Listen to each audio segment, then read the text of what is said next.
ओम श्री सद्गुरुदेव भगवान की जय।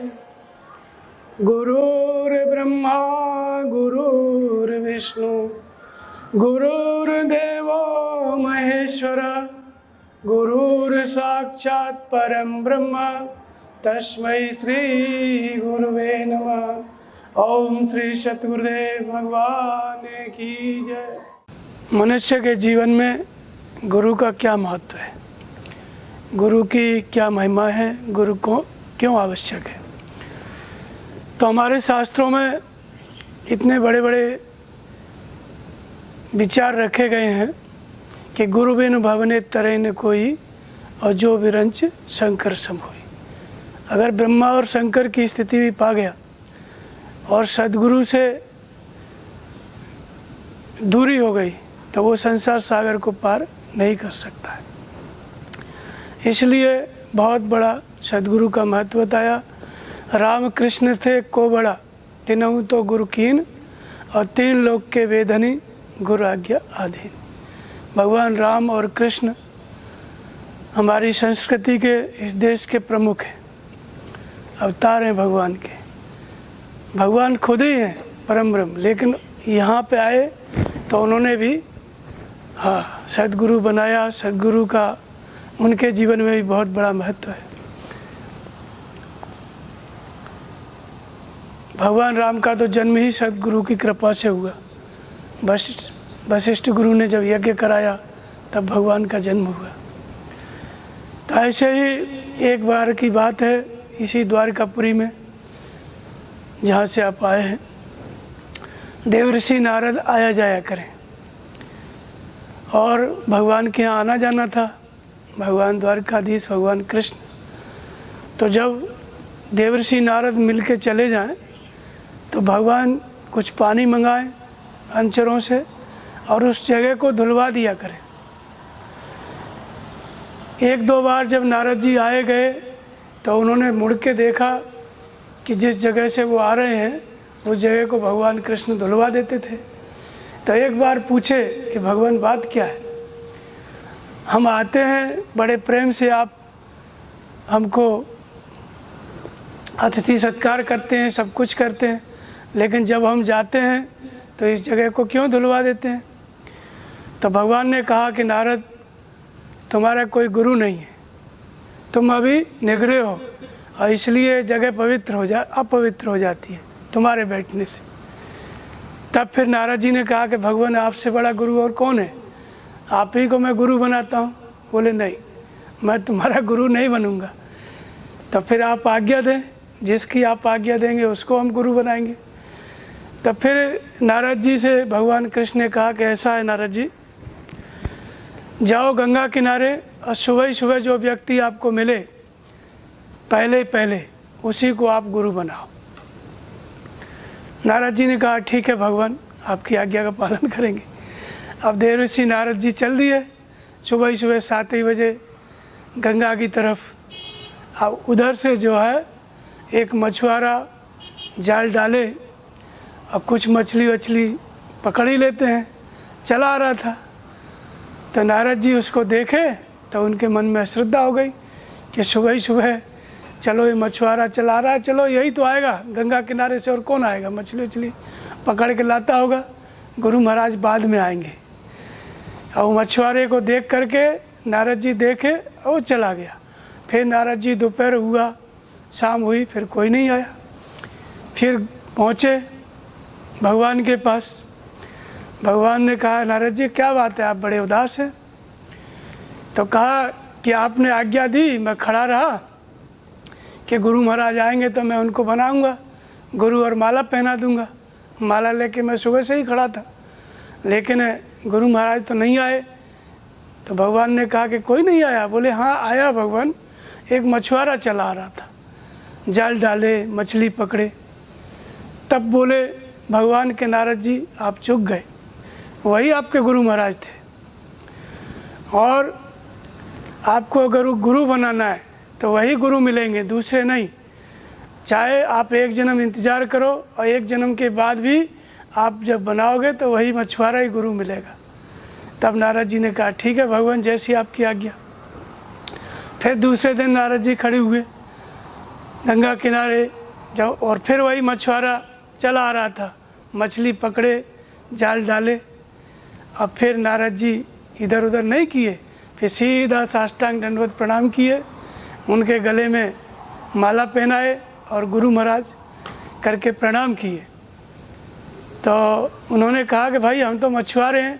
बोले नहीं गुरु महाराज, अब तो आप ही मेरे गुरु महाराज हैं, अब मैं चक्कर में नहीं पड़ूंगा, नहीं फिर एक जन्म और लेना पड़ेगा। तो ये एक कहानी है। जो गुरु होते हैं, कर्णधार सदगुरु दृढ़ नावा, दुर्लभ साज सुलभ कर पावा। ये जो सदगुरु हैं, इन मनुष्य शरीर क्या है, नर्तन भव बारिद कौ बेरो, सन्मुख मरुत अनुग्रह मेरो। ये मनुष्य शरीर जो है इस संसार से पार होने के लिए जहाज है, और जहाज तो है लेकिन जहाज का कैप्टन होता है, कर्णधार उसको कहते हैं। तो वो कौन है? तो कहते हैं कर्णधार सदगुरु दृढ़ नावा।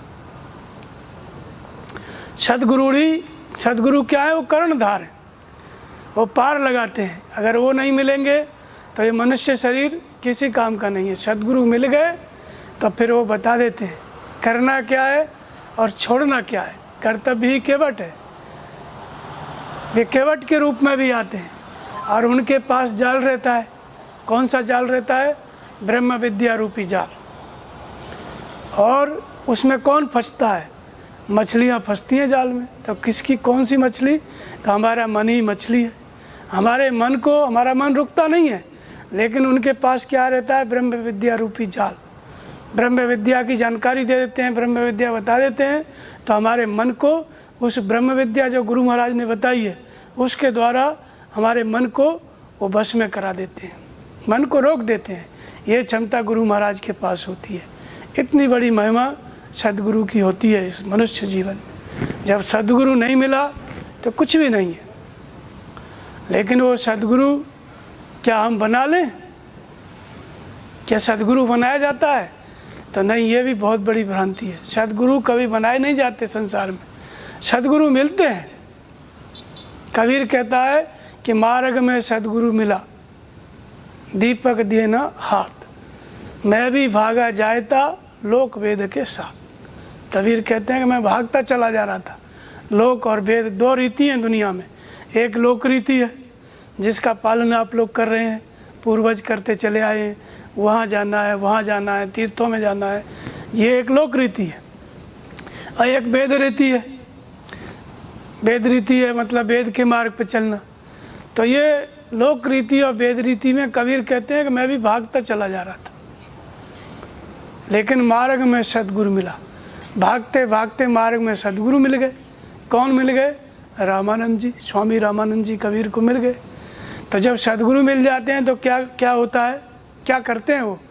तो कहते हैं दीपक दीना हाथ और वस्तु दही लखाए, अकोट जन्म का पंथ था पल में पहुंचा जाए।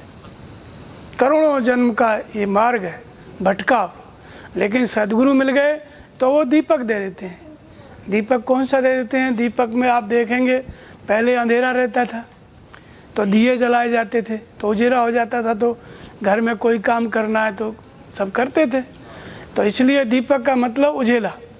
महात्मा बुद्ध ने इसी को कहा है अप दीपो भव, अपने दीपक स्वयं बनो। तो दीपक का मतलब होता है ज्ञान की जागृति। जब सदगुरु मिल जाते हैं तो वो क्या देते हैं? ज्ञान देते हैं। लेकिन वो सदगुरु की पहचान ही यही है कि उनके द्वारा ज्ञान जागृत हो जाए। कौन सा ज्ञान जागृत हो जाए? दिव्य दृष्टि, त्रैकालज्ञता। गीता में इसको कहा गया है कि अध्यात्म ज्ञान नित्यत्वम तत्व ज्ञानार्थनम एतज ज्ञान मिति प्रोक्तम अज्ञानम यत्वन्यथा। कौन से ज्ञान का दीपक देते हैं सदगुरु? अध्यात्म ज्ञान। आत्मा और अधिपत्य, प्रत्येक जीव माया के अधिपत्य में। हम सब किसके अधिपत्य में? माया के। फिरत सदा माया कर प्रेरा और काल कर्म स्वभाव गुण घेरा। काल है, कर्म है, स्वभाव है, इनके चंगुल में फंस करके हम माया के चक्कर में भ्रमित हैं। लेकिन अध्यात्म क्या है कि इस माया के अधिपत्य से निकाल के हमको आत्मा के अधिपत्य में खड़ा कर दे, उसका नाम क्या है? अध्यात्म। और वो ज्ञान कौन सा है? अध्यात्म ज्ञान। तो आत्मा और शरीर दो चीज़, शरीर है, मन है, आप कुछ नहीं जानते, पल भर में 1 घंटे बाद क्या होगा हम नहीं जानते, ये शरीर और मन का हाल है। लेकिन आत्मा इसी शरीर में है, वो कैसी है? त्रिकालज्ञ है, सर्वज्ञ है, तीनों कालों की बात जानती है। लेकिन हम तीनों कालों की बात नहीं जानते, हम अपना हाथ ज्योतिषी से दिखाते हैं। तो अध्यात्म ज्ञान क्या है?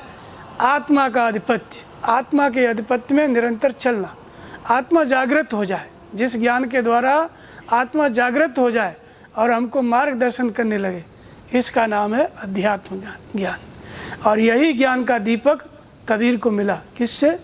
स्वामी रामानंद जी से। अध्यात्म ज्ञान की जागृति, अध्यात्म ज्ञान नित्यत्वम तत्व ज्ञानार्थ दर्शनम एतज ज्ञान मिति प्रोक्तम अज्ञानम यत्वन्यथा। आत्मा के उत्पत्ति में निरंतर चलना। लेकिन हम चलेंगे कैसे?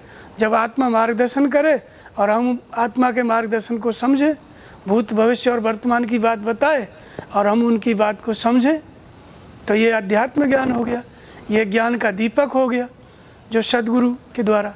तो ये जो ज्ञान है त्रिकालज्ञता की जागृति, ये जिससे हो जाए वही गुरु क्या है? सदगुरु है। सब गुरु सदगुरु नहीं है। भगवान कृष्ण थे, अर्जुन था। अर्जुन जो है, भगवान कृष्ण जब विराट रूप दिखाने लगे तो अर्जुन आंखें मलता रह गया, कुछ नहीं दिख रहा था। भगवान कहे कि ये देख, चराचर विश्व को एक जगह पे स्थान खड़ा होते हुए देख, सारे संसार को एक जगह पे देख, मेरे अंदर आकाश को देख, कमल के आसन पे ब्रह्मा जी को देख, शंकर को देख, सब कुछ देख। अर्जुन आंखें मलता रहेगा, कुछ नहीं दिख रहा था। भगवान ने कहा अब मैं तुझे वो दृष्टि देता हूँ जिससे तू मुझे देख पाएगा। जब दृष्टि संचार हुआ तो अर्जुन देखने लग गया। क्या देखा? न इनका आद है न अंत है। सामने खड़े थे, जब सामने शरीर से खड़े थे कृष्ण, तब तक नहीं जानता था कि ये गुरु है। लेकिन जब दिव्य दृष्टि मिली, पहचान गया कि ये कितने महान है। चराचर विश्व इनके अंदर है। संपूर्ण सेना जो खड़ी हुई थी उनके अंदर दिखाई पड़ी, और दिखाई नहीं पड़ी इतनी नहीं, सब मरते हुए दिखाई पड़े। भगवान चबाते जा रहे थे सबको। वो शूद्र पुत्र कर्ण, अर्जुन ने देखा उनके अंदर।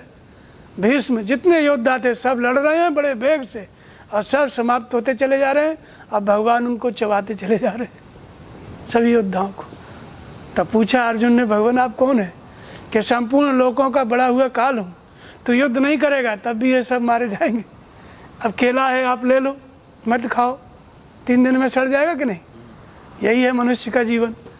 तो तुम नहीं लड़ोगे तब ही ये सब मारे जाएंगे। इसलिए निमित्त मात्रम भवस्य विशासन, केवल खड़ा हो, यश को ले ले, काम मैं करूँगा, यश तू ले ले। ये है सदगुरु, दिव्य दृष्टि जिसके पास है। तुलसीदास जी ने इसी बात को दोहराया। सदगुरु की पहचान कैसे होती है? सदगुरु मिलते कैसे हैं? संत विशुद्ध मिले परते ही चितवय राम कृपा कर जाए। भगवान की जब कृपा होती है तब सदगुरु मिलते हैं, और वो दृष्टि पुण्यमयी होती है। पुण्य पुंज बिन मिले संता, जिससे सदगुरु पहचानने में आते हैं। और सदगुरु मिल गए तो उनकी पहचान क्या है? तो कहते हैं तुलसीदास जी कि श्री गुरु पद नख मणिगण ज्योति और सुमिरत दिव्य दृष्टि होती।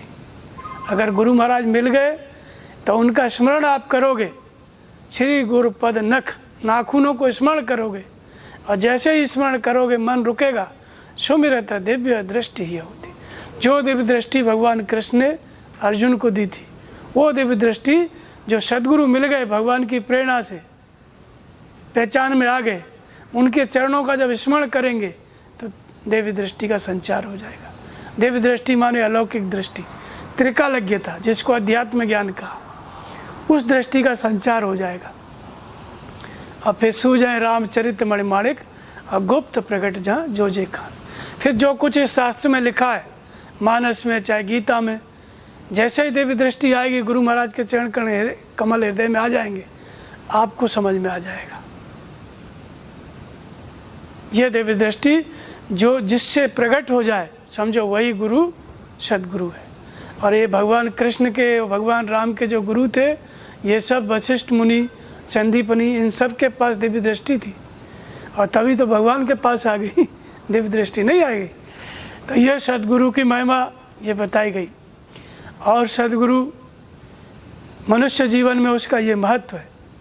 जब हमको सदगुरु मिल जाते हैं, जिन भगवान शंकर के पास आप जा रहे हैं भावनाथ में, तुलसीदास जी वंदना करते हुए आगे कहते हैं कि सदगुरु का स्वरूप क्या होता है। तो कहते हैं वंदे बोधमयम नित्यम गुरुम शंकर रूपेण यमाश्रोतोय वक्रोपि चंद्र सर्वत्र बंधते।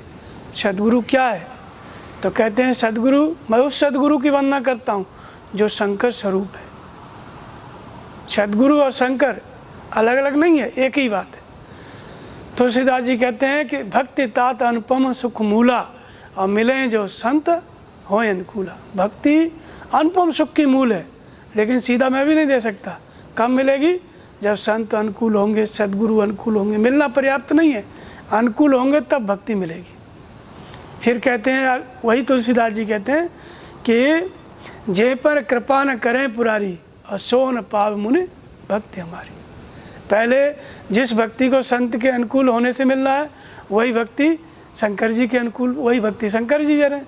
जिस भक्ति को शंकर जी दे रहे हैं, वही भक्ति संत दे रहे हैं। तो पुराने समय में शंकर, जैसे अभी संत कहते हैं, ऐसे संतों का एक नाम क्या था? शंकर। तो शंकर कौन है? शंका अरीस शंकर, जो शंकाओं से अतीत है, जिसकी कोई शंका नहीं है, वो शंकर है, अर्थात सदगुरु। तो उसकी विशेषता क्या है? तो कहते हैं यमाश्रोतोय वक्रोपि चंद्र सर्वत्र बंधते। उन शंकर जी के सिर पर क्या है? टेढ़ा चंद्रमा, जो बंधनीय है।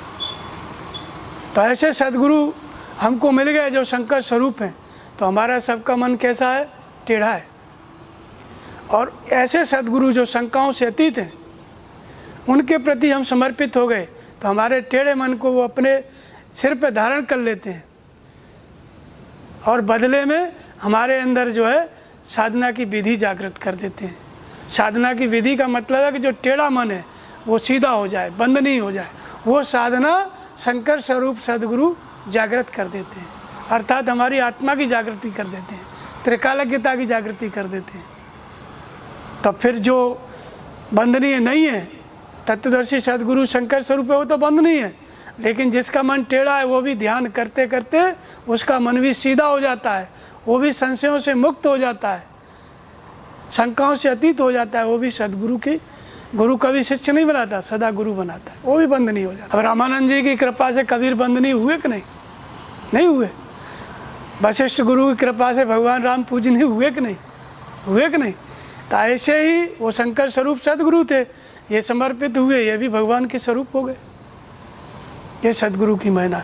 तो यमाश्रोतोय वक्रोपि चंद्र सर्वत्र बंधते। इनके सिर में क्या है? गंगा बहती है, तत्वदर्शी सदगुरु। जटाओं से गंगा बहती है।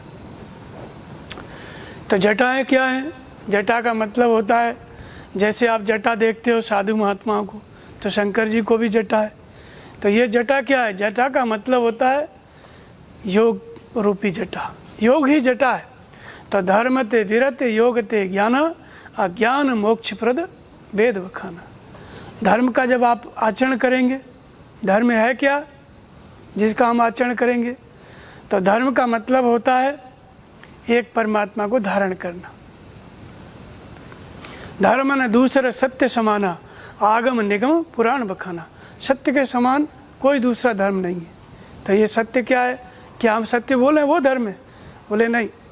व्यापक एक ब्रह्म अविनाशी, सत्य चेतन घन आनंद राशि। कहाँ रहता है?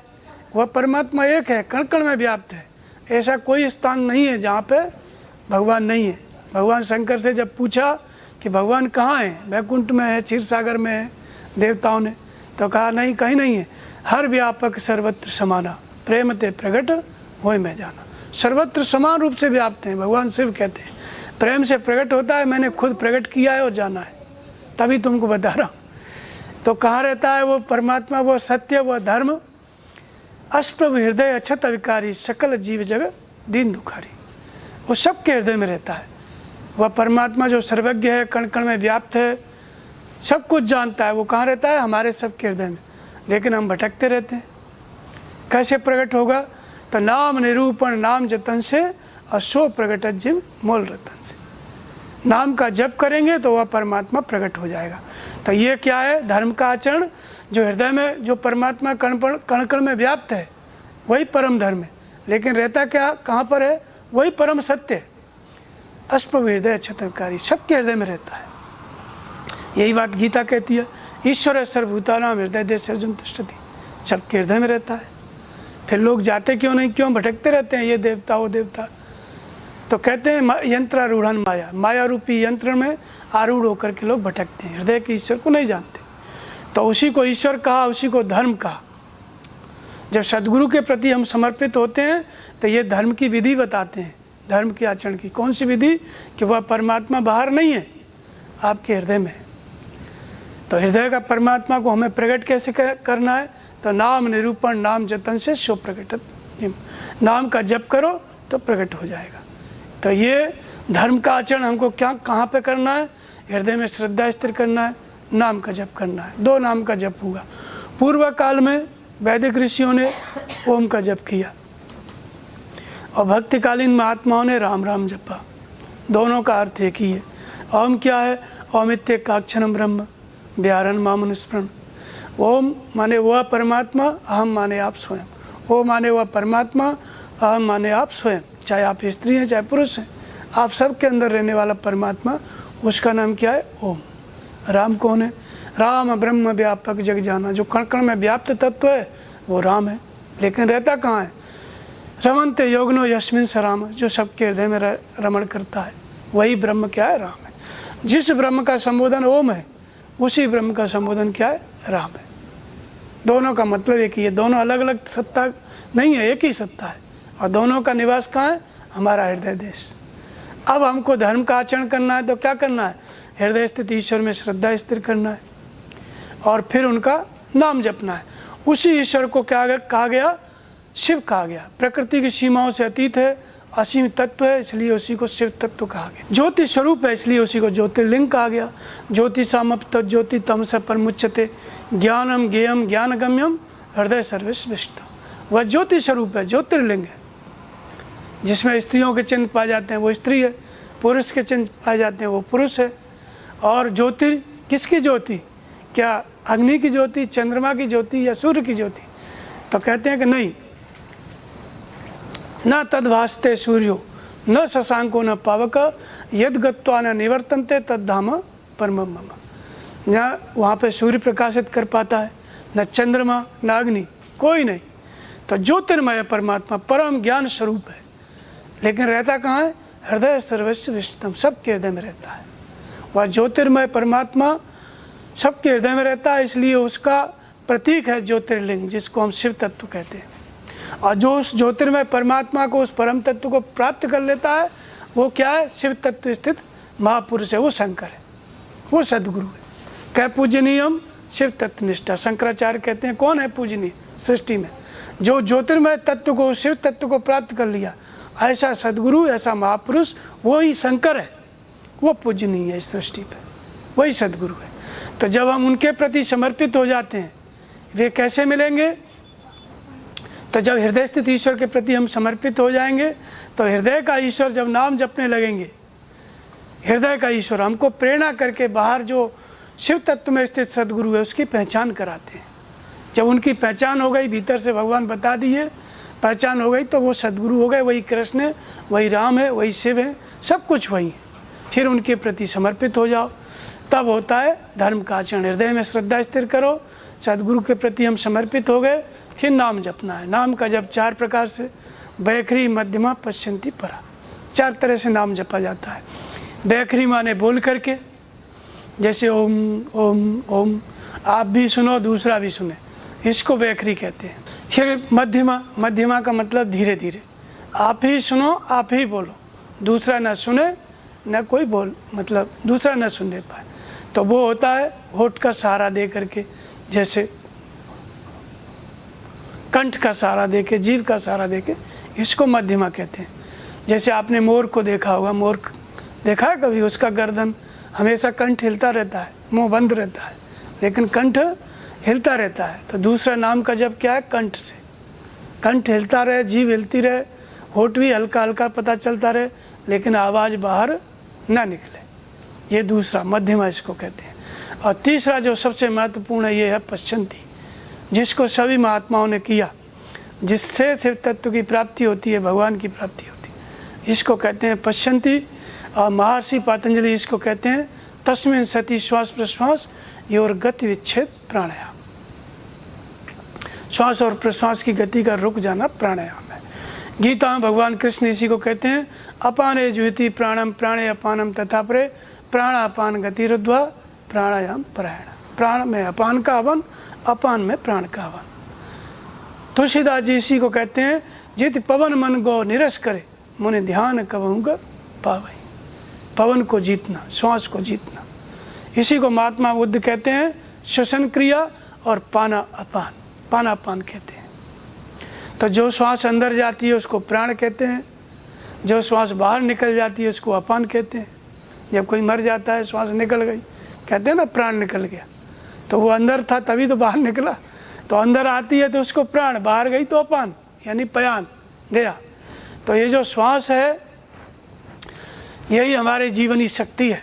जब तक ये श्वास है तभी तक हम संसार से जुड़े हुए हैं, और जब तक ये श्वास है तभी तक हम भगवान से भीतर जुड़ सकते हैं। भीतर परमात्मा से जुड़ी है ये श्वास, अब बाहर संसार से। ये क्या है? ब्रिज है, इस पार से उस पार जाने को। इस पार माने संसार, उस पार माने भगवान। तो ये श्वास क्या है? सीढ़ी है, ये ब्रिज है। ये श्वास 24 घंटे चलती रहती है। तो तीसरा नाम का जप करना है, तीसरा नाम का जप श्वास से। यहाँ पे जपना नहीं है, यहाँ श्वास को देखना है, मन को खड़ा करना है। मन की दृष्टि क्या है? सूरत। इसी सूरत से श्वास देखी जाती है। कबीर ने इसी को सूरत शब्द योग कहा है। शब्द कौन सा है? वही ओम। ओम का जप करना है, पहले बोल के फिर धीरे धीरे। अब यहाँ जपना नहीं है, देखना है। किसको? श्वास को। कैसे देखा जाता है श्वास को? तो सामने आप देखो, आंखें सामने खुली रहें। जैसे शंकर जी की मूर्ति देखी है, ऐसी आधी आँख खुली रहती हैं, बंद नहीं रहती हैं। बैठे हैं ध्यान में, आँख खुली है, आधी, पूरी बंद नहीं है, पूरी खुली भी नहीं है। ये ध्यान करने का तरीका है। भगवान कृष्ण भी इसको गीता में इसी तरह कहते हैं नासिकाग्रम। नासिका के अग्रभाग को देखो जहाँ दृष्टि पड़ती है, और आँख की दृष्टि सामने रहे, और विचारों की दृष्टि, जिसको सूरत कहा गया है, वो अंदर चली जाए। सूरत माने मन की दृष्टि। जैसे आप यहाँ पे बैठे हैं और कान में कोई आके बोल दे कि चोरी हो गई घर में, तो जो पैसा रखे हो ना, जेवर, सारी दृष्टि वहाँ घूमने लगी, सब कुछ इधर आ जाएगा। मैं भी नहीं दिखाई पड़ूंगा, इधर कुछ नहीं दिखेगा, वही सब दिखेगा। इसी दृष्टि को कहते हैं सूरत। इसी से भजन किया जाता है, इसी से धर्म का आचरण किया जाता है। तो जब आप श्वास को देखने लगोगे, लेकिन ये सारी विधि किससे मिलती है? सदगुरु से। कौन से सदगुरु से? जो शंकर स्वरूप है। पहचान कौन कराता है? जब नाम जपेंगे तो हृदय का भगवान स्वप्न के द्वारा पहचान कराएगा कि वो सदगुरु, जाओ, वो है शंकर, वो है राम। तो जब नाम जपने लग गए पश्चंती से, इसी को पश्चंती कहा, प्राणापान कहा।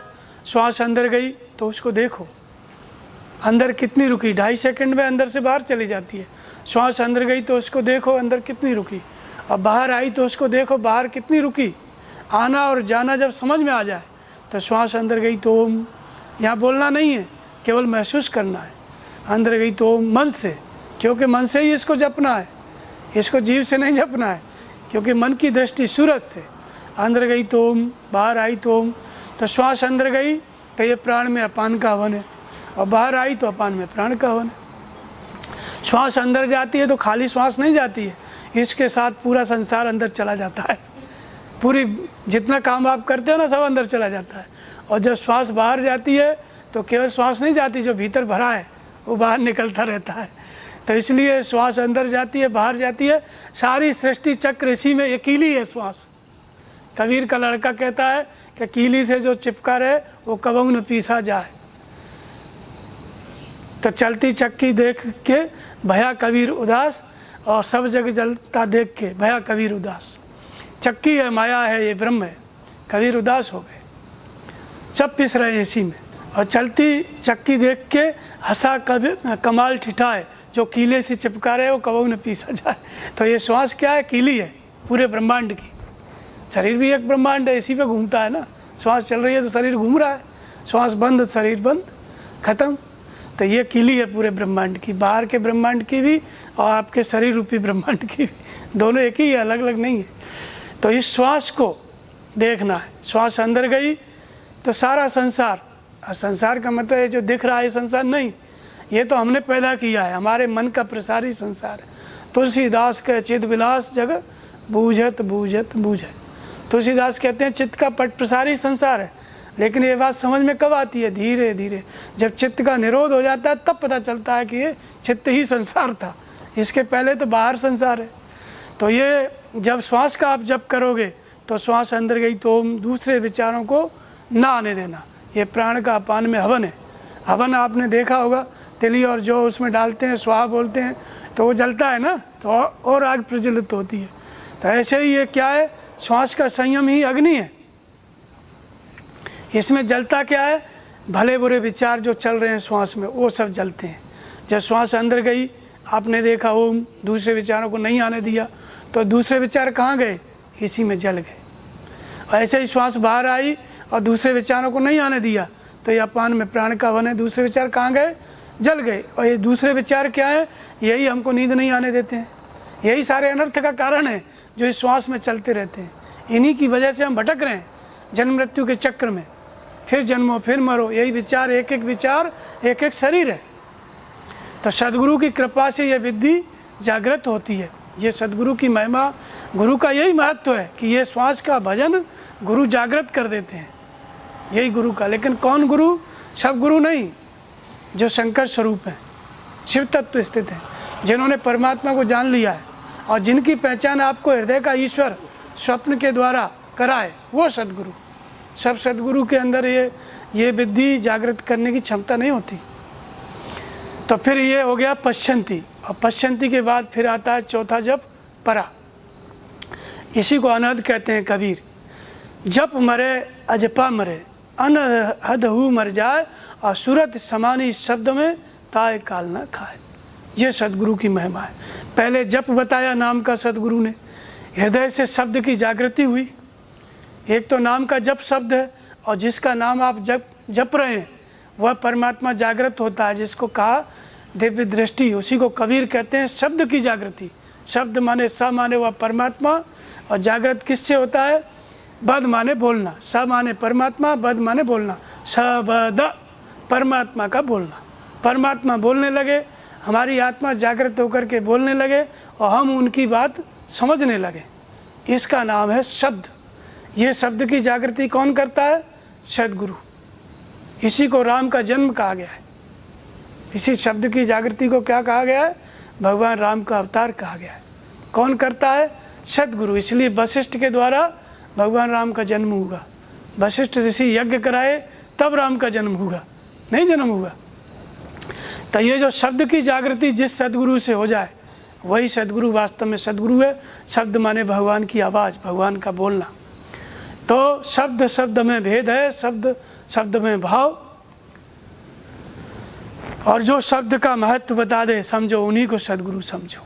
तो शब्द शब्द में भेद है, शब्द शब्द में भाव, और जो शब्द का दाव बताए उसी को सदगुरु जानो। जो शब्द जागृत कर दे समझो वही सदगुरु है। तो शब्द शब्द सब कोई कहे वो तो शब्द विदे, और जिभ्या पे आवे नहीं निरख परख कर ले। शब्द सब कोई कहता है, चिड़िया बोल रही हो भी शब्द है, ये शब्द नहीं, वो तो शब्द विदे। जब देहाध्यास मिट जाता है, देह का भान नहीं रहता है, तब वो शब्द जागृत हो जाता है और उसको निरीक्षण किया जाता है, परखा जाता है। वो पढ़ा नहीं जाता है, वो भीतर से प्रकट होगा और फिर आपको पढ़ाएगा। अर्थात शब्द माने भगवान की वाणी, अपूर्व से वाणी का जागृत होना, भगवान का अवतार, भगवान की जागृति, इसका नाम शब्द है। तो जब श्वास प्रश्वास का आप जप करने लगेंगे तब ये शब्द जागृत हो जाता है। जिस नाम को आप जप रहे हैं परमात्मा का, वो परमात्मा बताने लगता है, ये करो ये मत करो, अनुमति देने लगता है। इसलिए गुरु की महिमा में कहा गया गुरुर ब्रह्मा, गुरु ही ब्रह्मा है। ब्रह्मा का काम क्या है? सृष्टि की रचना करना, कौन सी सृष्टि? ये सृष्टि तो पेड़ से पेड़ पैदा हो रहा है, आदमी से आदमी, कहीं ब्रह्मा नहीं दिखता है। कौन सी सृष्टि की रचना करता है? तो वास्तव में हमारे अंदर सद्गुणों की सृष्टि, ये किससे होती है? सद्गुरु से होती है। ईश्वरीय गुणों की सृष्टि वो कैसे होती है? गुरु और ब्रह्मा, योग विधि की जागृति, अर्थात भगवान अनुमति देने लगे। उपद्रष्टा, हनुमंता, भर्ता, भोक्ता, महेश्वर। जैसे लाइट जल रही है, इसको कोई मतलब नहीं है, चाहे आप सत्संग सुनो चाहे गाना, ये मना नहीं करेगी। ऐसे ही परमात्मा सबके हृदय में दृष्टा के रूप में। लेकिन जब सद्गुरु मिल जाते हैं शिव तत्व स्थित, उनका जब हम ध्यान करते हैं चरणों का, तो दिव्य दृष्टि हो जाती है। अर्थात वह परमात्मा अनुमति देने लगता है, ये करो ये मत करो। स्वप्न में बताएगा, अंग फड़कन से बताएगा, सुषुप्ति में बताएगा। 4 प्रकार से भगवान बताते हैं। ये 4 प्रकार का अनुभव जागृत हो जाता है। इसी को दिव्य दृष्टि कहते हैं, इसी को कबीर शब्द कहते हैं। ये जिस सदगुरु से हो जाए ये जागृति, समझो वही सदगुरु महान है, वही हमारा सदगुरु है। तो फिर जब श्वास प्रश्वास में नाम ढल जाता है, मन रुक जाता है, उस अवस्था में ये शब्द की जागृति हो जाती है और सदगुरु के चरणों में ध्यान टिक जाता है, तब ये जागृति हो जाती है। ये सदगुरु की महिमा है। तो इसके बाद इसी को कहते हैं कि जप मरे। जप करते करते जब मन रुक गया श्वास में, तो जप मर गया। अब जप नहीं कर रहे, जप मरे, अजपा मरे। जप किया बैखरी से, मध्यमा से, पश्चंती से। अब पश्चंती के बाद जब परा की अवस्था आ गई, तो इसी को अजपा कहा गया। जप मर गया, अब जपना नहीं है। एक बार सूरत लगा दो श्वास में, अपने आप सुनाई देगा ओम ओम ओम। लेकिन बैखरी से जपो, मध्यमा से जपो, पश्चंती से जपो, तब ऐसे ही नहीं सुनाई देगा। ऐसे ही तो पता नहीं क्या क्या सुनाई देगा।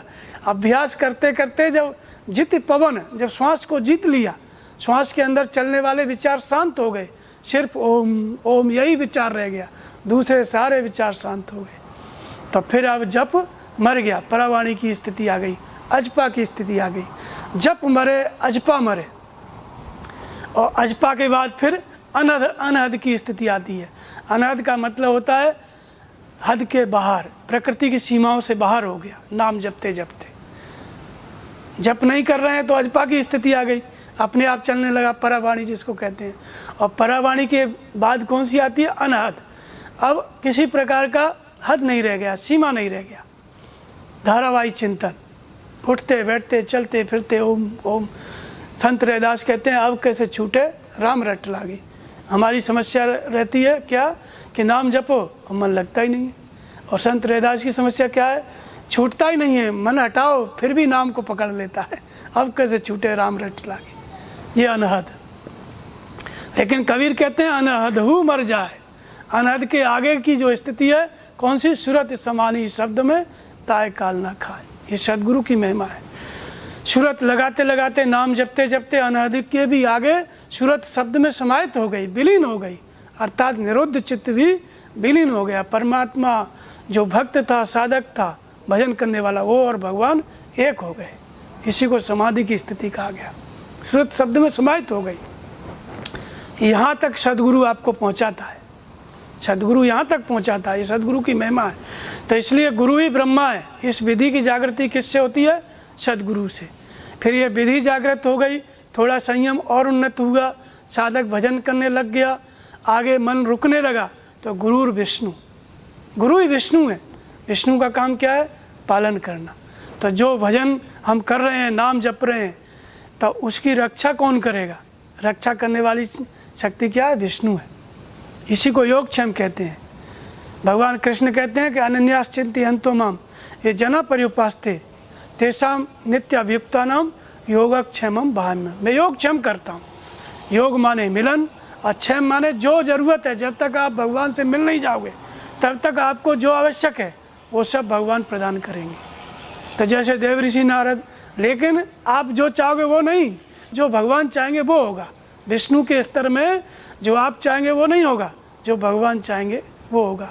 और ब्रह्मा के स्तर में आपकी इच्छा पूरी हो भी सकती है, नहीं भी हो सकती है। योग विधि की जागृति है, केवल भगवान अनुमति दे रहे हैं, ये करो ये मत करो।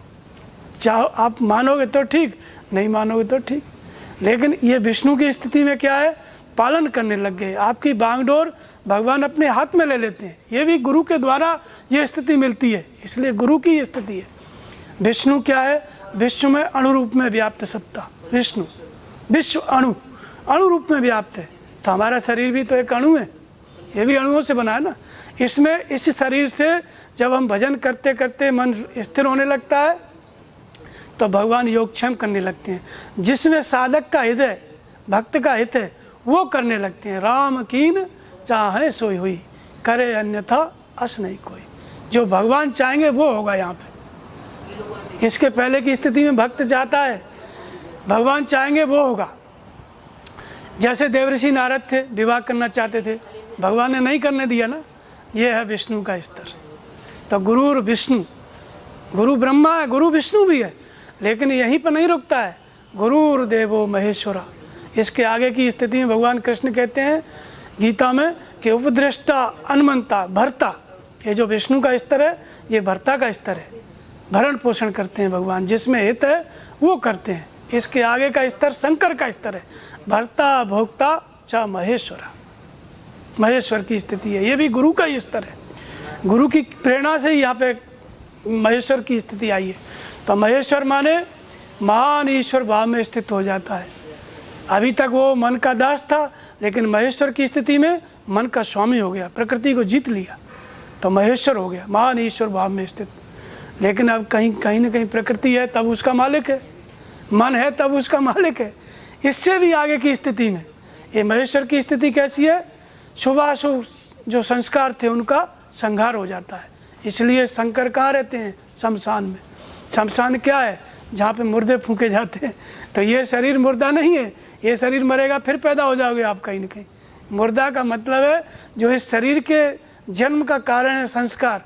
एक एक संस्कार एक एक शरीर है, और जिस महापुरुष ने संपूर्ण संस्कारों का अंत कर दिया उनका हृदय क्या है? शमशान है।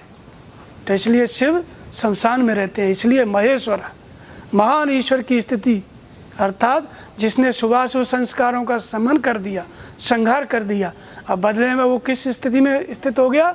महेश्वर की स्थिति में। तो गुरु देवो महेश्वरा, ये भी गुरु की स्थिति है। गुरु की प्रेरणा जो काम कर रही है, अनुमति, भगवान जागृत हुए हैं गुरु की प्रेरणा से। वही जागृति, वही ईश्वर के मार्गदर्शन में चलते चलते महेश्वर की स्थिति आई है। इस स्थिति में भी अगर साधक दूर हो गया गुरु से तो यहाँ पे भी उद्धार नहीं होगा, उसको जन्म लेना पड़ेगा। भले ही शंकर की स्थिति है, गुरु से जुड़ा रहना है यहाँ भी, लेकिन इससे भी जब भगवत्ता से भी प्रयोजन नहीं रह गया। महेश्वर की स्थिति है, मन को जीत लिया है, भगवान की प्रत्यक्ष अनुभूति है, भगवान का ही स्वरूप है शंकर। लेकिन इस भगवत्ता से भी जब प्रयोजन नहीं रहता है, उससे भी लगाव नहीं रहता है। जैसे भगवान को पा लिया तो ये रहता है ना कि मैंने भगवान को पाया, नहीं, मैंने ज्ञान को पाया। जब भगवत्ता से भी लगाव नहीं रहता है तो वही साधक, वही भक्त परमात्मेति चाप्युक्तो देहे अस्मिन् पुरुष पर। फिर जो साक्षात परम ब्रह्म था सदगुरु ना, उसके मार्गदर्शन में चलते चलते जो भजन करने वाला है वो अभी साक्षात परम ब्रह्म का स्वरूप हो जाता है। कबीर के गुरु रामानंद परम ब्रह्म के स्वरूप, कबीर भी परम ब्रह्म के स्वरूप नहीं। बुद्ध के गुरु परम ब्रह्म के स्वरूप, बुद्ध भी परम ब्रह्म के स्वरूप। भगवान कृष्ण के गुरु, राम के गुरु भी परम ब्रह्म के स्वरूप, और भगवान राम भी परम ब्रह्म के स्वरूप। इसलिए गुरु कभी शिष्य नहीं बनाता है, गुरु सदा गुरु ही बनाता है। ये गुरु की महिमा है, ये साक्षात परम ब्रह्म। तो इस तरह से ये जो सदगुरु है जीवन में सबसे बड़ी उपलब्धि है। लेकिन सदगुरु बिरले महापुरुष होते हैं। नर सहस्त्र में सुनो पुरारी, को एक होए धर्म रद्धारी। धर्मशील कोटिन में कोई, विषय विमुख विराग्रत हुई। धर्मशील विरक्त और ज्ञानी, और दुर्लभ ब्रह्मलीन विज्ञानी, इन सबसे सो दुर्लभ खगराया। और राम भगत रत गत मन माया। जो राम की भक्ति में रत है, माया से एकदम मुक्त हो गया है, गत माया समाप्त हो गई है, ऐसा दुर्लभ महापुरुष क्या है? वो सदगुरु होता है। करोड़ों में कोई बिरला महापुरुष परम ब्रह्म का स्वरूप होता है, बहुत दुर्लभ है। भगवान कृष्ण कहते हैं कि मनुष्याणाम सहस्रेषु कश्चित यदप सिद्धे यत्तामप सिद्धानाम कश्चिन माँ वेत्ते तत्वतः। हजारों मनुष्य में कोई विरला ही मनुष्य मेरी प्राप्ति के लिए यत्न करता है, और उन यत्न करने वाले हजारों में कोई बिरला ही मुझे जानता है, सब नहीं जानते। कश्चिन माँ वेत्ति तत्व, तत्व से जानता है, सब नहीं जानते। तो इसलिए सब गुरु सद्गुरु नहीं होते। सद्गुरु का मतलब है कि जिसके द्वारा ये योग की विधि ब्रह्मा की जागृति हो जाए, जिसके द्वारा विष्णु पालन करने लगे, जो पालन भी कर रहा है, और जिसके द्वारा शंकर संहार करने लगे, और इसके भी आगे जो साक्षात परम ब्रह्म की स्थिति आपको प्रदान कर दे, तब वो गुरु सद्गुरु है। ऐसे गुरु की महिमा, तब ये सद्गुरु की महिमा है जो यहाँ तक की स्थिति आपको प्रदान कर दे, ये सद्गुरु की महिमा है। लेकिन ये सद्गुरु कब मिलेगा? जब हृदय स्थित ईश्वर में आपकी श्रद्धा हो जाएगी। मन क्रम वचन छोड़ चतुराई, भजत कृपा करिए रघुराई। हृदय स्थित ईश्वर में आपकी श्रद्धा स्थित हो जाएगी, नाम का जप आप करने लगेंगे, तब हृदय का ईश्वर ही आपको प्रेरणा करके सद्गुरु प्रदान करेगा। ऐसे गुरु बनाए नहीं जाते कि जाके कंठी ले लिए, वो नहीं है।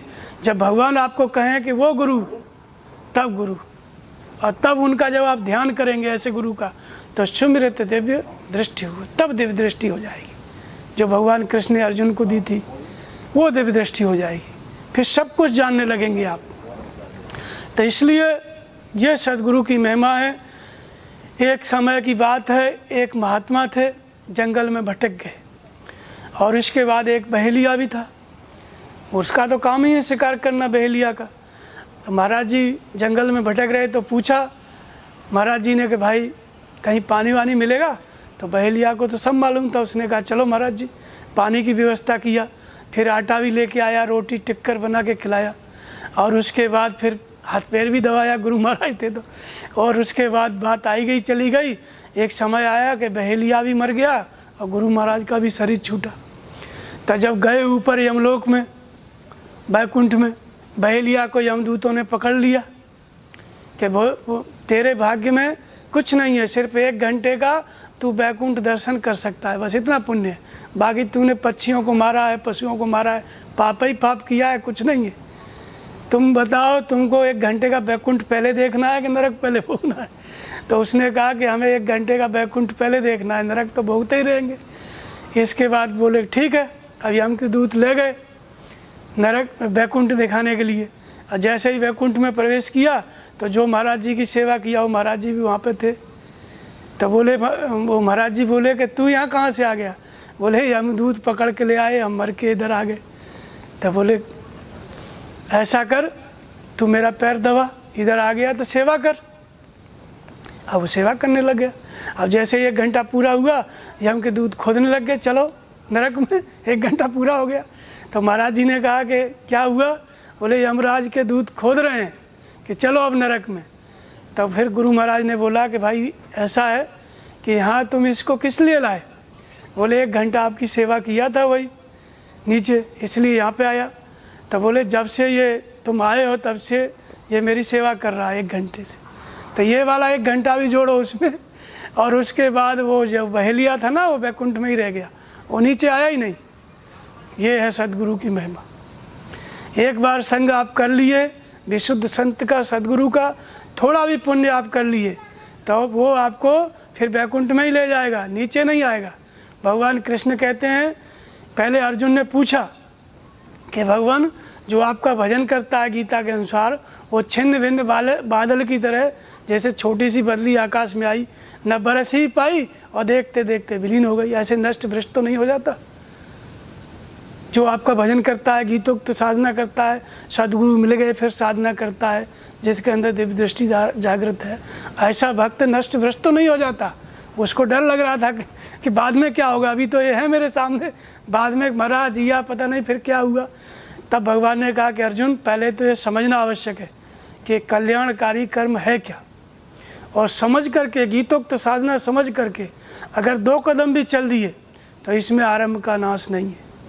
अनेक जन्म संसिद्धि ततो याति परम गति। अनेक जन्मों में साधन करते करते शिथिल प्रयत्न वाला ग्रस्त भी जो सद्गुरु के सानिध्य में आ गया और घर गृहस्थी में रहता है, काम से फुर्सत ही नहीं है, वो भी थोड़ा साधन करते करते अनेक जन्मों में वहीं पहुंच जाता है जहाँ संत लोग पहुँचते हैं, परम गति को प्राप्त कर लेता है। अब सद्गुरु थे कौन? काकभूषुंड जी को मिले थे। राखे गुरु जो कोप विधाता और गुरु विरोध नहीं को जग ताता। अगर भगवान रूठ जाएं तो गुरु मना लेते हैं, भगवान रूठ जाए तो सदगुरु क्या है, मना लेते हैं, ये उनकी महिमा है, महानता है। लेकिन गुरु रूठ गए तो गुरु विरोध नहीं खूब जगता था। सदगुरु रूठ गए तो फिर कोई नहीं रखने वाला है। कैसे? जैसे आप देखेंगे रामचरितमानस में काकभूषण जी की कथा है। काकभूषण जी जब पहला जन्म था तो शूद्र का उनका जन्म था। एक उनको सदगुरु मिले बढ़िया, वैदिक से पूजा, शंकर जी के मंदिर में बैठ के वो नाम जपते थे। कौन? काकभूषण जी। उनको बता दिए, उनके गुरु बता दिए कि सेवा किया करो मंदिर में, नाम जपा करो। मंदिर का मतलब कोई बाहर मंदिर नहीं था, मन और इंद्र, इंद्र माने इंद्रियां, 10 इंद्रियां और मन, ये दोनों की संधि हो जाए उसी का नाम मंदिर है। जब मन से इंद्रियां बस में हो जाती हैं तो फिर ये इसी मन से इंद्रियां जब बस में हो जाती हैं तो जित पवन मन गो निरस करे मुनि ध्यान कबहू को पावई। वो भगवान जिसको हमने मंदिर में पूजते हैं ना, वो इसी मंदिर में प्रकट हो जाता है। तो मन और इंद्रियों का संयम हो गया तो मंदिर। इसलिए हर व्यक्ति मंदिर है, चलता फिरता। मन से इंद्रियों का संयम करोगे भगवान प्रकट होते जाएंगे, मंदिर होते जाएगा। तो इसलिए जब एक बार हर मंदिर जपत रहो शिव नाम, गुरु आयो अभिमान ते उठ नहीं की प्रणाम। तो शिव नाम का मतलब ये नहीं है कि शिव शिव जप रहे थे। शिव हो चाहे भगवान कृष्ण हो चाहे राम, ये तो महापुरुषों के शरीर के नाम है। सबका जपने का नाम क्या रहा है? प्रणव, तस्य वाचक प्रणव। ओम तत्स निर्देश हो, गीता अध्याय 18-17 में कहते हैं भगवान कि ओम तत् और सत, ये परम ब्रह्म परमात्मा का नाम ब्रह्म के मुख से कहा गया। कृष्ण कृष्ण नहीं, ओम तत् सत। तत् माने वह परमात्मा ही सर्वत्र है, वही परम सत्य है, उसका नाम क्या है? ओम। तो महर्षि पातंजलि कहते हैं जो क्लेश कर्म विपाका से अपरामृष्ट पुरुष विशेष ईश्वर, जो क्लेश कर्म, क्लेश से प्रेरित होने वाले कर्म और कर्मों का परिणाम संस्कार और संस्कार के परिणाम में मिलने वाला शरीर, ये जो 4 चीज़ें हैं, इनसे जो मुक्त हो गया शरीर के रहते रहते, पहले क्लेशों से प्रेरित होने वाले कर्म के बस में था, अपरामृष्ट पुरुष विशेष ईश्वर, जो क्लेश कर्म और कर्मों के संस्कार, संस्कार के परिणाम, इनसे जो मुक्त हो गया शरीर के रहते रहते, वो विशेष पुरुष क्या है? वो ईश्वर है, वो शिव है, वो शंकर है। तो उनका नाम क्या है? तो कहते हैं तस्य वाचक प्रणव, उसका नाम प्रणव है, इसी को ओम कहा गया। प्रणव क्या है? प्राण, प्राण माने प्राण, श्वास। प्राणों के अंतराल में जो इन प्राणों को, इस श्वास को अपने अंतराल में इकट्ठा कर लेता है, इसलिए प्रणव। इस श्वास को अपने अंतराल में स्थान दे देता है, इसलिए इसका नाम क्या है? प्रणव। तो यही शंकर का नाम है, यही शिव का नाम है, इसी को काकभूषण जी जपते थे। लेकिन गुरु ने श्राप दिया, वो शंकर जी श्राप दे दिए, गुरु को प्रणाम नहीं किया। श्राप तो दे दिए, फिर गुरु ने प्रार्थना किया, नमामि स्मीशान निर्वाण रूपम। और प्रार्थना से, गुरु की प्रार्थना से, गुरु की प्रार्थना से भगवान प्रसन्न हो गए। शिव कौन से भगवान? प्रकृति की सीमाओं से जो असीम तत्व है, ज्योतिर्मय परमात्मा, ज्योतिर्लिंग, जो आपके हृदय में रहता है, वो शिव, उसी का भजन कर रहे थे काकभूषण जी। लेकिन गुरु का अपमान किया, भगवान नाराज हो गए। नाराज हो गए तो श्राप मिल गया। श्राप मिलने का मतलब ये नहीं है कि अजगर हो गए, अजगर माने जड़ता, साधना रुक गई। लेकिन फिर आशीर्वाद दिया कि जाओ, इसका परम कल्याण होगा। कौन है जन्म मिटे नहीं ज्ञान। क्या आशीर्वाद दिए? किसी भी जन्म में ज्ञान नहीं मिटेगा, और जन्मत मरत दुसह दुख होई, ऐ सुलपो नहीं व्यापे सोई। बाहर कोई जन्म लेगा, मरेगा, दुख नहीं होगा। लेकिन ये जन्म मरना क्या है? ये भगवान की साधना एक बार जागृत हो जाती है, कल्याणकारी साधना सदगुरु के द्वारा, फिर उस साधना का नाश नहीं होता है। फिर जब काकभूषण जी अंतिम जन्म में 1000 जन्म अजगर का लेने के बाद जब ब्राह्मण के घर में पैदा हुए, तो फिर क्या हुआ? हारे पिता पढ़ाए पढ़ाई, प्रेम मगन मोए कछुन सुहाई। घर वाले पढ़ाने लग गए।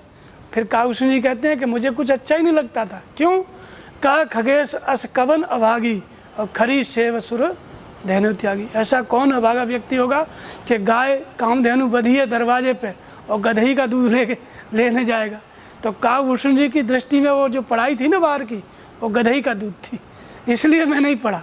और वो पढ़ाई कौन सी थी उनके अंदर? वो भीतर से प्रेम मगन क्यों थे? क्यों कि जो गुरु ने बताया था ज्ञान 1000 जन्म पहले, और शंकर जी की जो विद्या जागृत हुई थी, जो आत्मा की जागृति हुई थी, जो दिव्य दृष्टि जागृत हुई थी, जो कल्याण का मार्ग जागृत हुआ था, वो कहते हैं कि गुरु के वचन सूरत करे और राम चरण मन लाग और रघुपति जस गावत फिरो छन छन न बन रहा। वो साधना फिर जागृत हो गई। तत्र तम बुद्ध संयोगम लभते पूर्व देखम। भगवान कृष्ण कहते हैं गीता में कि पूर्व के बुद्धि संयोग को अनायास ही प्राप्त कर लेता है। भली प्रकार विषयों में जकड़ा हुआ भी अनायास साधना पकड़ लेता है, जागृत हो जाती है। कल्याणकारी मार्ग, इसका नाश नहीं है। तुलसीदास जी विषयों में जकड़े हुए थे अपनी पत्नी के पीछे, नहीं, पत्नी ने कहा कि इतना प्रेम भगवान से होता कब का बेड़ा पार हो गया होता। प्रणाम किए, तुलसीदास हो गए, साधना जागृत हो गई एक झटके में, क्योंकि पुराने संत थे इसलिए। नहीं तो रोज ही पत्नियां डांटती हैं, कोई भागता है कोई नहीं भागता, वो कैसे भागे। भरत हरि वैराग्य हो गया, छोड़ दिए। तो ये क्या है, ये पूर्व की साधना है। तो ऐसे ही काकभूषण जी की साधना जो गुरु महाराज के द्वारा जागृत हुई थी 1000 जन्म पहले, अपने आप स्मृति पे आ गई। और फिर काकभूषण जी कहते हैं कि एक असूल मोय विसरण काऊ और गुरु कर कोमल शील स्वभाव। 1000 जन्म का गुरु महाराज का स्वभाव 1000 जन्म बाद उनको दिखने लग गया कि गुरु महाराज कैसे थे। ये है साधना, ये गुरु की महानता है, ये गुरु की महिमा है। गुरु एक बार मिल जाता है, कभी छोड़ता नहीं है। 1000 जन्म लो, लाख जन्म लो, आपको गुरु ही बना के छोड़ेगा। ये गुरु की महिमा है। फिर काकभूषण जी अंत में भगवान की प्राप्ति की है और फिर काकभूषण जी महान हो गए, काल से अतीत हो गए। तुम्हारे व्यापत काल अति कराल कावन कारण कवन। गरुड़ जी ने पूछा कि आपको काल नहीं व्यापता है और महाप्रलय होता है तो उस महाप्रलय में भी आपका नाश नहीं होता है, आपका आश्रम नहीं डूबता है, क्या कारण है। और फिर इतनी महानता होने के बाद भी ये कौवे का तन। तब फिर कहा कि जेते निज कुछ स्वार्थ हुई तापर ममता कर सब खोई। पाठ कीटते होए तेते पाठम भरचुरा और क्रम पाले सब कोय परम पावन प्राण सम। रेशम जो है जिस कीड़े से होता है वो बहुत अशुद्ध होता है, दुर्गंध मारता है, लेकिन पहले रेशम के वस्त्र बनते थे तो लोग पालते थे। तो इसलिए इस कौवे के तन में आपको क्या मिला, तो कहते हैं यही तन राम भगत मम जामी ताते मोए परम प्रिय स्वामी। इसमें भगवान की भक्ति मिली है, इसलिए मुझे प्रिय नहीं परम प्रिय है।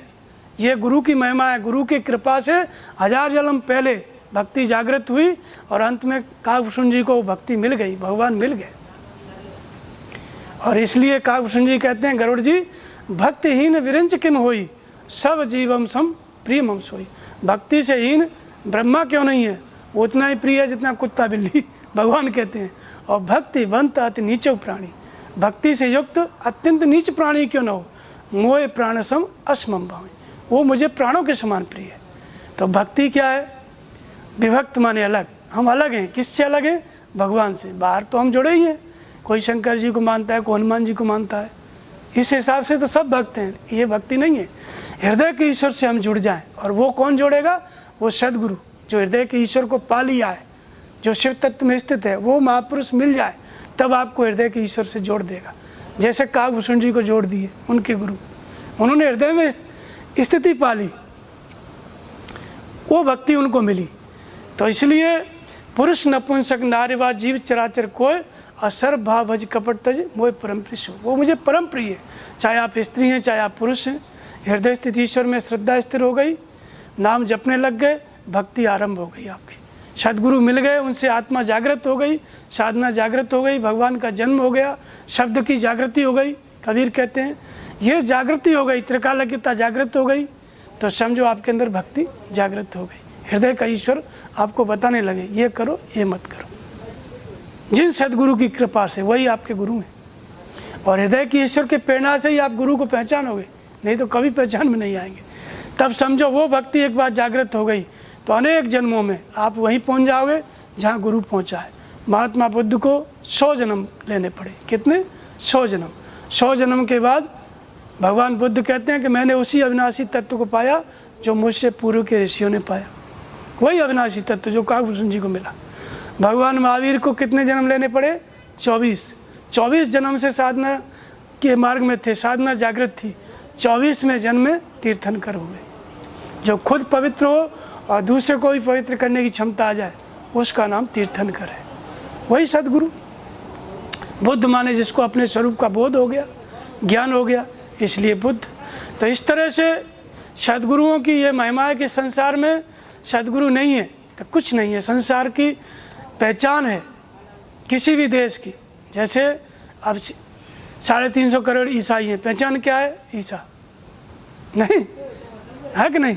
100 करोड़ बुद्धिस्ट हैं, पहचान क्या है? बुद्ध। हिंदू हैं, पहचान क्या है? राम और कृष्ण, कबीर, तुलसी, ये सब क्या है? सद्गुरु हैं। मीराबाई, संत रैदास थे, महापुरुष थे। वस्तु अमोलक दी मेरे सतगुरु, कर कृपा अपनाया, सदगुरु बनाया मीराबाई ने संत रैदास को। और उनकी महिमा थी सदगुरु की, मीराबाई मीराबाई हो गई।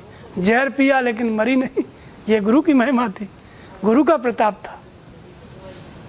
तो गुरु प्रताप भयो जादिन थे, सूरत इन अनत चली, संतो सहज समाधि भली। कबीर कहते हैं संत जो थे गुरु मेरे रामानंद जी, उनकी कृपा से ऐसा प्रताप जागृत हुआ हृदय में कि उस प्रताप से, उस ईश्वर के मार्गदर्शन से मेरी समाधि लग गई।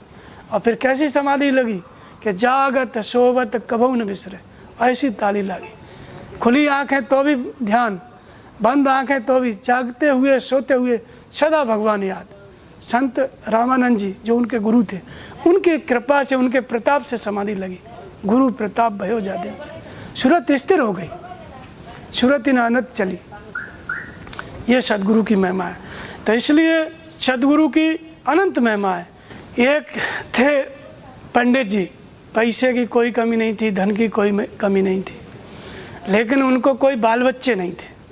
तो जिसको कोई बाल बच्चे नहीं होते हैं तो लोग सुबह ही सुबह उसका मुंह देख लें तो मुंह घुमा लेते हैं ना, तो निर्वंशी का मुंह नहीं देखते ना।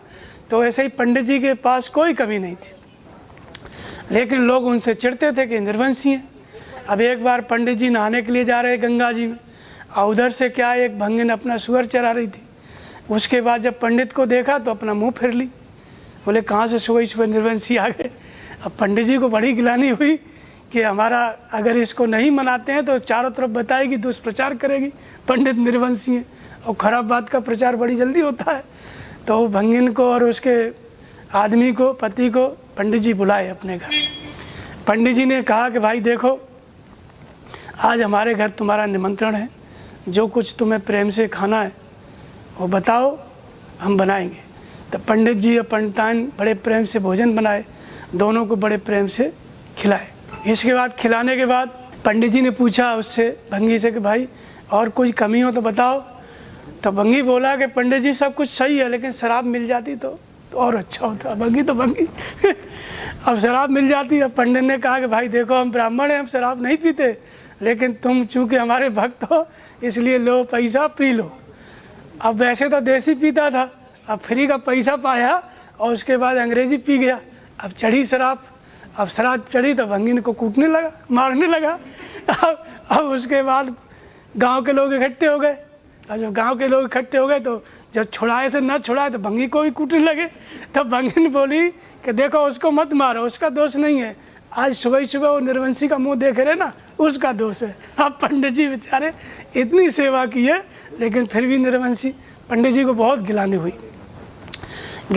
तो फिर वो पंडित जी क्या किए, बोले पंडितान अब चाहे तू मर चाहे जी, अब हम जाएंगे भगवान शिव की तपस्या करेंगे। अब हम या तो हमको लड़का होना चाहिए या फिर अपनी जान दे देंगे।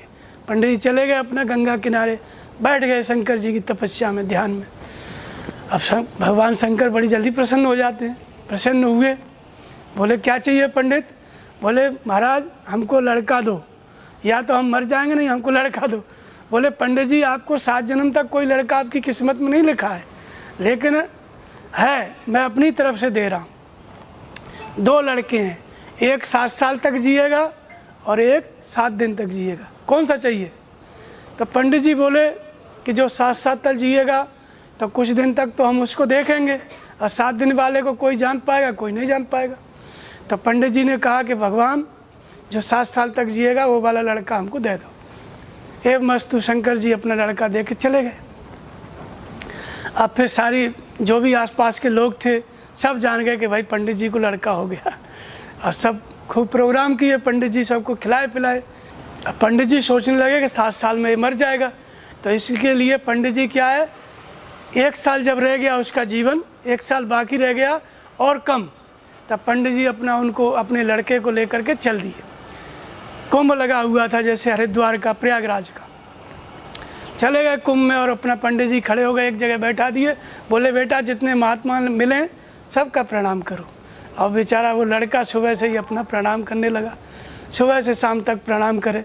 एक दिन उसी में जो है देवर्षि नारद भ्रमण करते हुए आए तो उसको भी प्रणाम किया साष्टांग। तो देवर्षि नारद बोले चिरंजीवी भव, चिरंजीवी भव। तब फिर पंडित सोचे लगता है कोई बड़े महात्मा है। तो पंडित जी ने कहा कि ऐसा है महाराज, इसका हाथ तो देखो इस लड़के का, आप आशीर्वाद दे दिए। तो जब हाथ देखा तो उसकी आयु रेखा थी नहीं, वो तो मरने वाला था 15 दिन बाद। तब नारद जी घबराए, बोले अगर हमारी बात झूठी होती है तो हम देवर्षि नारद के पास से जाएंगे, और अगर ये बच्चा नहीं मरता है तो ब्रह्मा की बात झूठी, तो सही क्या है। अब इसके बाद नारद जी ने कहा कि देख भाई पंडित, अब लड़का तो समझो कि 15-20 दिन में मर ही जाएगा, तू इस लड़के को हमको दान कर दे। तो पंडित जी बोले कि ठीक है महाराज, हम सोचेंगे कि कुंभ के मेला में लड़का खो गया, हमने आपको इसको दान किया। अब पंडित जी को साथ लेकर के और उस लड़के को साथ लेकर के और देवर्षि नारद गए ब्रह्मा जी के पास। ब्रह्मा जी के पास गए और लड़के को बोले कि ऐसा है भाई, तू जा साष्टांग दंडवत कर, ब्रह्मा जी के पैर पकड़ ले। अब गया दौड़ के पैर पकड़ लिया। ब्रह्मा जी बोले चिरंजीवी भव। अब ब्रह्मा जी की जब बात सुनी तो नारद जी नाचने लग गए, बीड़ा लेके खुश हो गए। बोले क्या हुआ नारद, किस लिए नाच रहे हो। बोले भगवान अच्छा हुआ मेरे कपार का बोझा आप ले लिए अब इसका हाथ आप देखो। हाथ देखा तो उसकी आयु समाप्त। अब ब्रह्मा जी भी बड़े चिंता में पड़े कि अगर मैं आशीर्वाद दिया हूँ तो ये बात झूठी पड़ती है, और मैंने ही लिखा है इसकी आयु समाप्त है 7 साल में।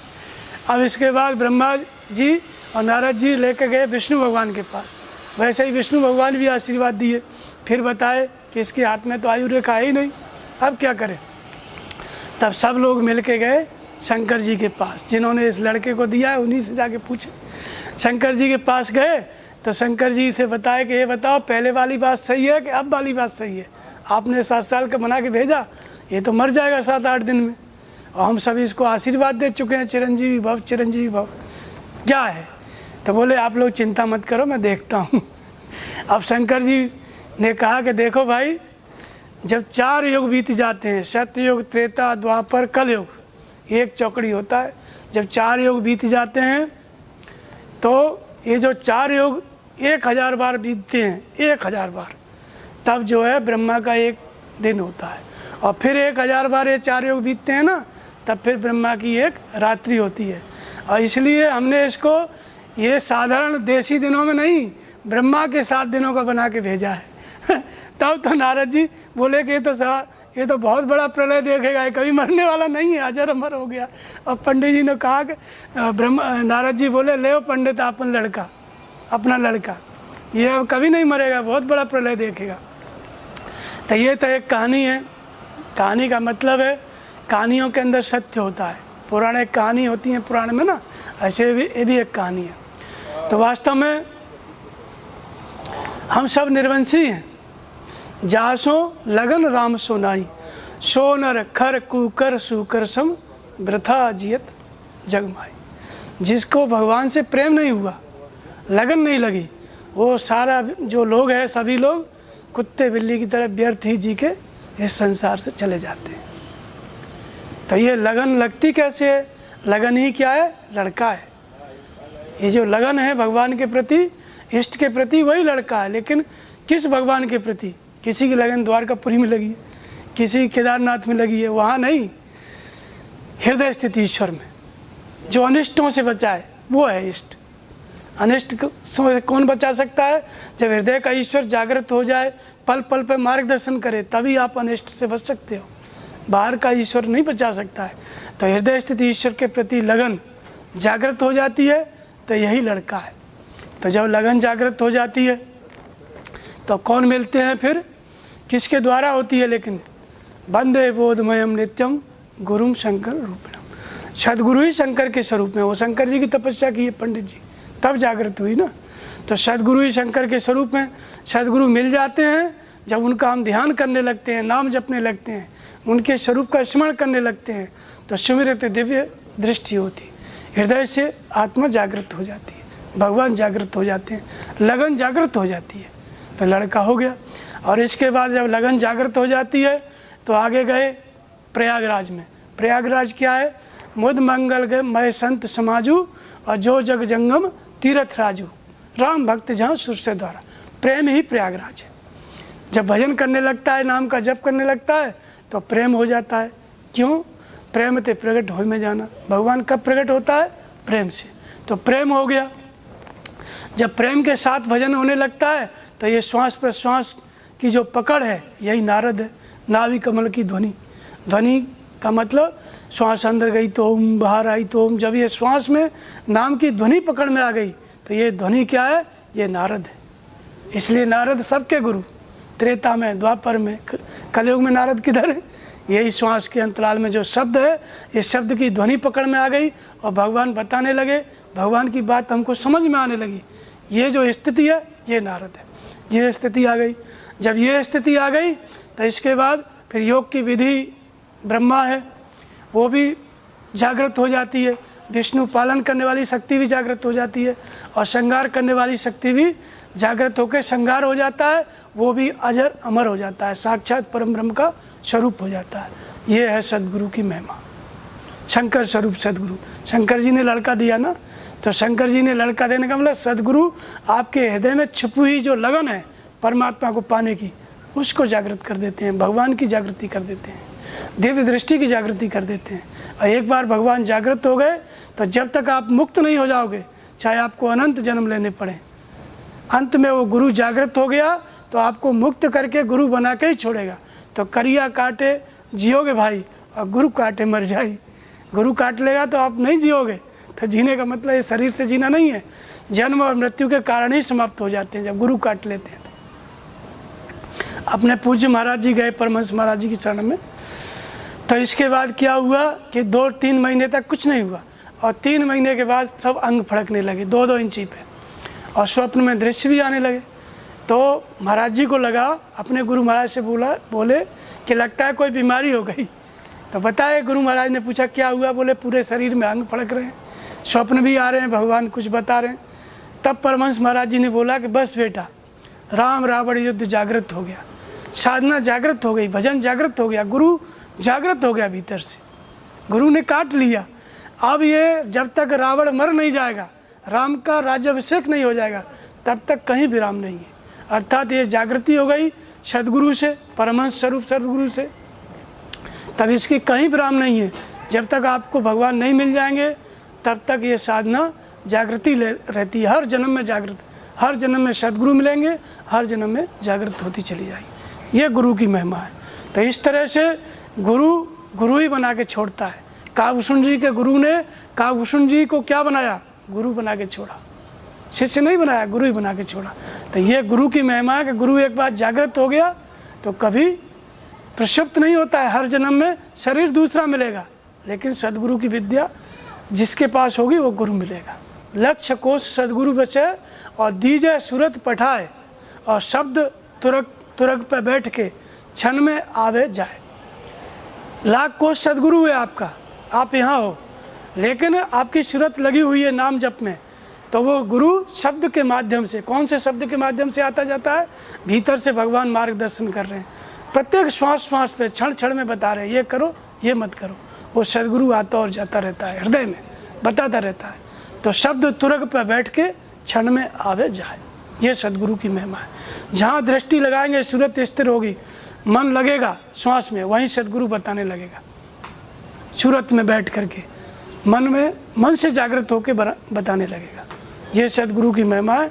तो इस तरह से सदगुरु मिल गया तो शब्द की जागृति हो जाती है, आत्मा की जागृति हो जाती है, ब्रह्मा विष्णु महेश ये विधि की जागृति हो जाती है। इसी को ब्रह्मा विष्णु महेश कहते हैं। ये सारी जागृति किसके द्वारा है? गुरु के द्वारा। तो मनुष्य जीवन में गुरु का ही सबसे बड़ा महत्व है।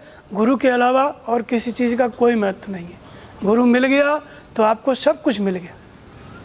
साक्षात भगवान खड़े रहे, कैसे पहचानोगे? शंकर जी आगे खड़े रहे। जब तक गुरु नहीं बताएंगे पहचान लोगे नहीं। तो गुरु गोविंद दोनों खड़े काके लागू पाए, बलिहारी गुरु आपकी गोविंद दिए बताए। गुरु के पास ही वो दृष्टि है जिसके द्वारा भगवान जानने में आते हैं। तो गुरु साधना की जागृति है, पूर्ति पर्यंत रास्ता है और प्रवेश द्वार है।